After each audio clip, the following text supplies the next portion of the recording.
Hello, everyone. Welcome to the All Ears English channel. I am Jessica Beck. Guys, in this episode, you are going to hear Michelle interview a very special guest, Carrie Gillon from the Vocal Fries podcast. In this episode, guys, they are going to talk about accents. Is it important to not have an accent? What do people think of you if you do have an accent? We get questions about this all the time from students. So listen up today, guys. You are going to learn a lot about how you should or should not care about your accent in English. Guys, remember, you can find out what your current English level is. How fluent are you right now? Find out for free with our quiz. Go to allearsenglish.com/fluency score. All right, let's not wait. Let's get to the show. This is an All Ears English podcast, episode 1391. Can accents be hallucinated? Carrie Gillon from Vocal Fries lets us know. Welcome to the All Ears English podcast, downloaded more than 150 million times. Are you feeling stuck with your English? We'll show you how to become fearless and fluent by focusing on connection, not perfection. With your American hosts, Lindsay McMahon, the English adventurer, and Michelle Kaplan, the New York radio girl, coming to you from Colorado and New York City, USA. Accent hallucination is when someone imagines hearing an accent that isn't really there. Find out more about this topic and what it means for your language learning with Carrie Gillon from the Vocal Fries podcast.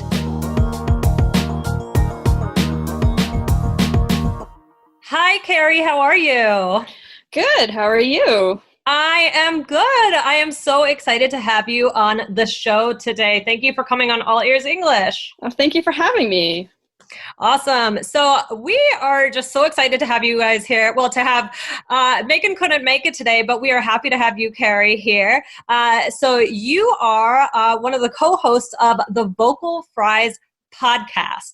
So that's you and Megan Figueroa. And wow, it is such an amazing podcast. You guys do so many interesting topics. You're both linguists, and we're just excited to have you on here today, Carrie. So thank you. Could you tell us a little bit more about yourself, about the show?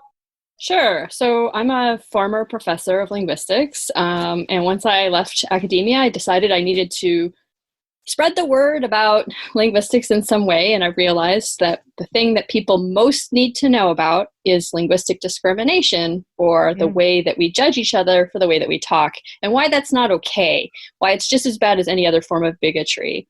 And so I decided I needed to start a podcast because I enjoyed listening to podcasts, and I asked Megan if she would like to be my co-host because I thought it'd be very boring if it was just me. That's great. That is so interesting. So how do you choose your topics? How do you go about, deciding what the next big thing will be?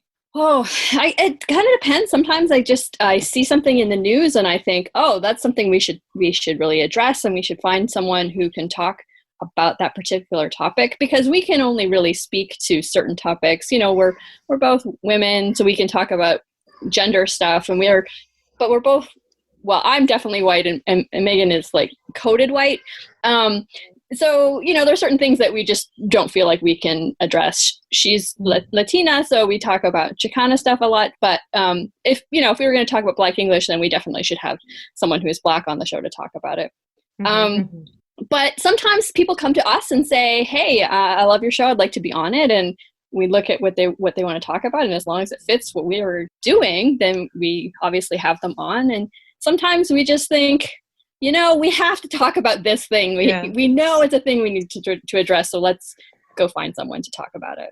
That's really fascinating. And I feel like linguistic discrimination is not something that people talk about that much. And so I think that it's important that you are bringing these issues to light so people can think about them and try and, do something about it. Yes, because we can all do something about it. Definitely. So we're going to dive into a really interesting topic today, and you're going to tell us all about it, and we're going to discuss it. So what is that topic? Accent hallucination. So for our listeners who may not know, what is a hallucination?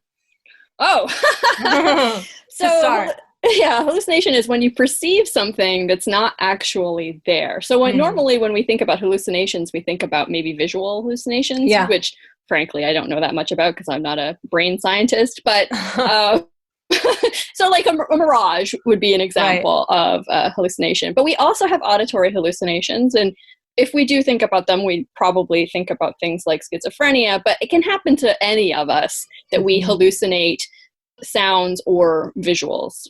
Okay, so accent hallucination. Now let's get into that. So are we imagining an accent? What is this? Yes. So this is a study from 1990, but the findings have been since replicated. So this is pretty solid research. So the study took college students and presented them with audio and also at the same time with a photograph. So half of the students got a photograph of a white woman professor, and half of them got a professor who was of Asian descent. And the people, like, not everybody, obviously, but the people who listened to the picture, the audio with a white woman, heard an American accent, a standard American accent. And many of the people who were presented with the picture of the woman of Asian descent heard a quote unquote foreign accent. They heard an Asian accent, which was not there. It was the same audio. Wow. So the exact same audio, and yet people heard an accent with one and not the other. Right. So we can see that our perceptions influence what we see and what we hear, right? So in this case, what we see is influencing what we are hearing. Right. Okay. So this sounds like a problem. This sounds like a form of discrimination. I'm just imagining that our listeners might be listening to this and think, oh my gosh, well, what does this mean? What does this mean for me? What can we do about this? Can we fix this? Well, on a societal level, maybe it's a bit tricky about fixing it because what we really need to do is to teach people that A, this happens, and that B, like, we are influenced by things that we come with preconceived notions about certain people. So this took place in Georgia, but the study was also replicated in Canada. So it really doesn't matter where it takes place. You come with certain preconceptions about what a person with an Asian looking face is going to sound like, perhaps. And if you do, that's going to influence how you hear them.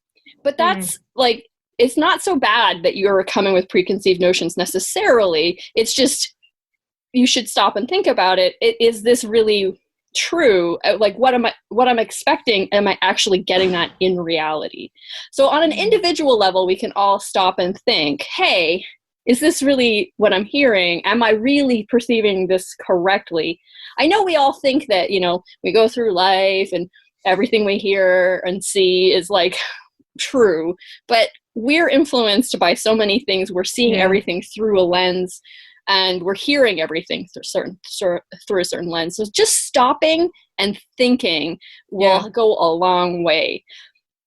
Also another thing is, on an individual level, once again, exposing yourself to multiple different kinds of voices, multiple different kinds of people. So I don't know if this would be replicable in, say, a place like Vancouver, which is where I'm from, because it's like 50% Asian. So I think there would be less of this there. I could be wrong. But my guess is, because if you're exposed to people of Asian descent with the accent that's already around you, then you'll not be so predisposed to think about it. So just exposing yourself to more types of people, and trying to encourage others to think more broadly about what might be out there in the world. Guys, very soon we will be releasing our business English course. We have surveyed more than 100 native business professionals to gather vocabulary and strategies that you'll need to succeed at work in English. It's coming soon, so keep your ears open for announcements on how to get in. Thanks, guys. Wow. Yeah, I feel like this is so important because I think a lot of times, I mean, people they when they're especially learning English, they're almost thinking, oh, that they want to hear it from a, quote unquote white, Right. way of speaking, right? And yet that's not what English is. There Right. is English. I mean, I live in New York, and we have people from all over the world, of course, in many different accents and many different people. And it doesn't mean that I think people have this preconceived notion that an accent is a bad thing. And I feel Right. like this kind of ties into this, and the idea of like, oh, I want to listen to someone who maybe doesn't have an accent, but what does that even mean to not have an accent? It's impossible. Everyone has an accent. It's like, what would that mean? Basically what it would have to mean is that there's like one correct way of speaking, Right. and everyone else deviates from that. But that is incorrect. That's not how language works. Everyone speaks like the people around them, especially when they're growing up. And so you have certain features that tell other people that's where you're from, or that's the class that you're from, or in some instances that's the race that you're from, etc. But no one is accentless. It's impossible. Right, right. So when I've had students say to me, oh, I don't want to have my accent. I want to have an American accent. I always think, well, what does that mean? I mean, for example, would you say, oh, I'd be okay to have a British accent or a Scottish accent, right? Right. So that's something to be said about that. I mean, I always say, well, I mean, sometimes, like, for example, I remember when I went to Wales in college, and I remember hearing people speak English there, and I had a hard time understanding. So an accent, these are people, or not, maybe, or even England, actually. Sometimes an accent is a little bit strong for me, and it's hard for me to understand, but they are native English speakers, right? So an accent is totally, totally different. And this idea of accent hallucination is, I don't know, it seems to tie into that in a lot of ways. Yes. So you bring up, so native English speakers maybe not understand each other because our accents have become so different, our dialects have become so different. Also, there are many Indian English speakers who are native speakers of English. It's just Indian English. And we hear them as foreign, but they're speaking English natively. So we really need to recognize that even though it sounds foreign, it doesn't necessarily mean that they're not speaking English in a native or a natural fluent way. They are in many cases. Anyway, sorry, rambling. Right. No.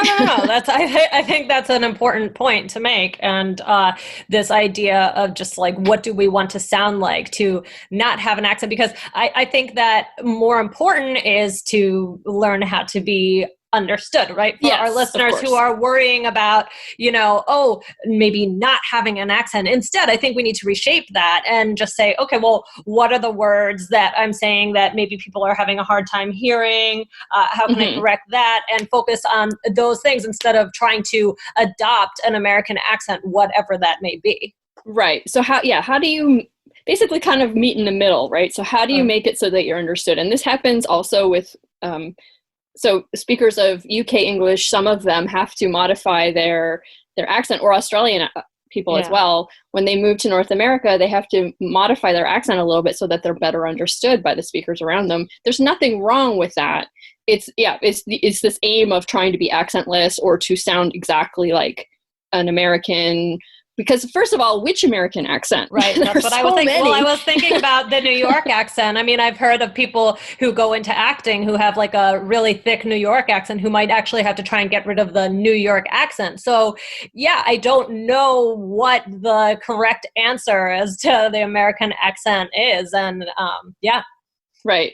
So probably what they're thinking of is this sort of Midwestern accent that newscasters use. Yeah.